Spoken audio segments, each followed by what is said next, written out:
వద్దకే సేవలు ఇదేదో ప్రభుత్వ ప్రకటన కాదు. ఓ టైలర్ షాపు యజమాని వినూత్న ఆలోచన ఇది. కృష్ణా జిల్లా పెనమలూరు మండలం వనుకూరుకు చెందిన షేక్ కలేషా టైలర్ వృత్తితో జీవితాన్ని కొనసాగిస్తున్నాడు.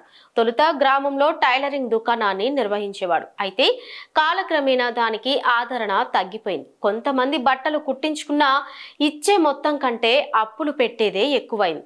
దీంతో కుటుంబ జీవనం కష్టంగా మారింది. వేరే పని వెతుక్కుందామా అంటే తెలిసింది టైలరింగ్ పని ఒక్కటే. టైలరింగ్ వృత్తి ద్వారానే ఏదో విధంగా ఆదాయం పెంచుకోవాలని భావించాడు. ఈ క్రమంలో మొబైల్ టైలరింగ్ ద్వారా ఉపాధి పొందాలనుకున్నాడు. ఈ ఆలోచనలో భాగంగా తొలుత ఓ రిక్షాను కొని దానికి కుట్టు మిషన్ను అనుసంధానించాడు. ఎక్కడికైనా తీసుకుని వెళ్లేందుకు అనుగుణంగా మార్పులు చేశారు. గ్రామంలో కాలనీల్లో తిరుగుతూ ఇంటి వద్దే పాత చిరిగిన బట్టలు కుట్టడం ప్రారంభించాడు.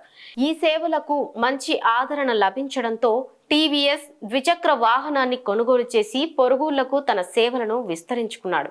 రోజుకో గ్రామం చొప్పున తిరుగుతూ ఉపాధి పొందుతున్నాడు.